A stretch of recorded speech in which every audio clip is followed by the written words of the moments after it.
Kama watu wanaamini, marufuku kwenu waseminaristi pia kuvaa t-shirt au kofia ya chama chochote cha siasa hata wakati wa mchezo.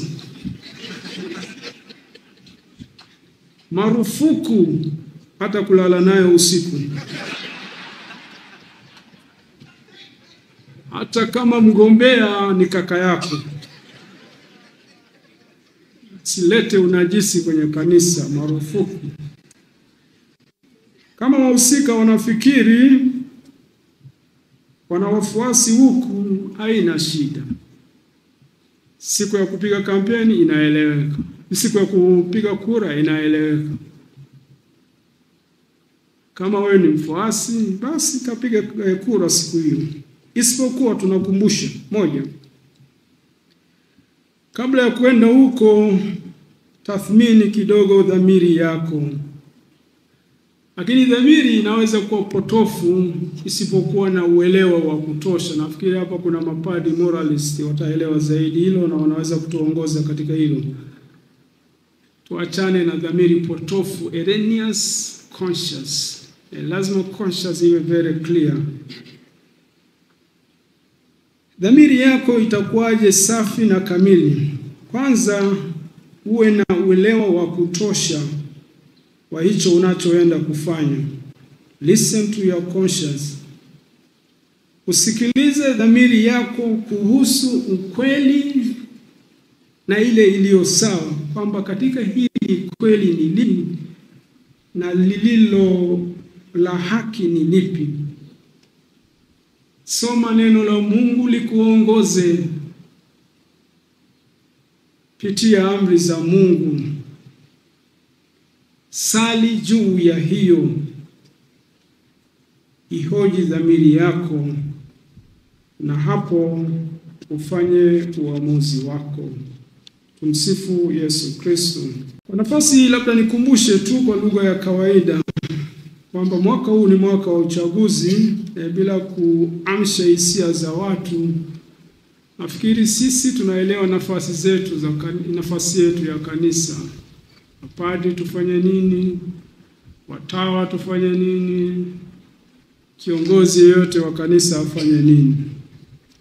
Kwa hiyo kimsingi sheria za kanisa ni wazi kuhusu padri au sister, kwamba mtawa, padri au kiongozi yeyote wa kanisa hapaswi kushiriki katika kampeni zozote za siasa, wala hapaswi kutambulishwa na chama chochote kwa kuvalishwa gwanda lolote la chama fulani la siasa au kiashiria.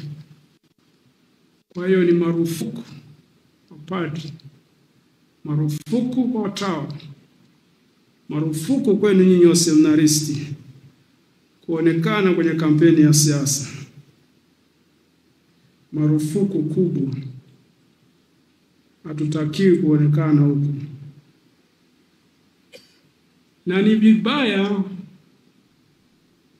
watu kurubuni na kuhadaa watu. Hao wahusika wakipita kwenye nyumba za kanisa, wakipita kwenye konventi za kanisa kuhadaa na kuwarubuni, hiyo ni dhambi.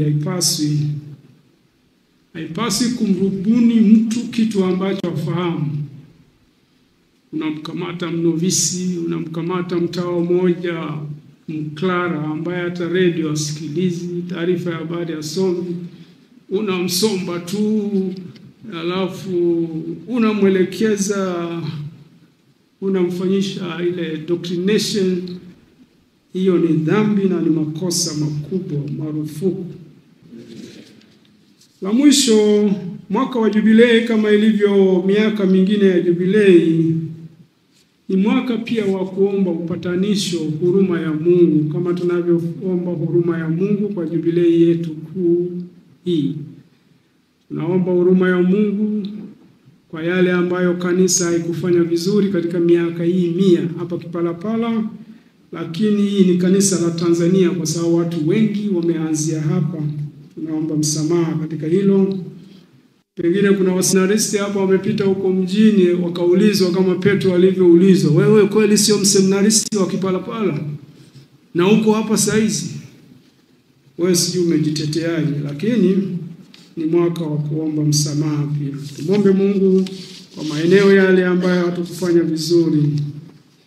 Tumombe Mungu kwa pale ambapo hatukuhubiri injili vizuri katika hii miaka 100 iliyopita. Tumombe Mungu vizuri kwa pale ambapo tuliruhusu hata unajisi ukalivamia kanisa. Mungu mahali ambapo tuliruhusu sisi wenyewe kutokupinga ile soft despotism. Tumsifu Yesu Kristo. Jubilei kuu 2025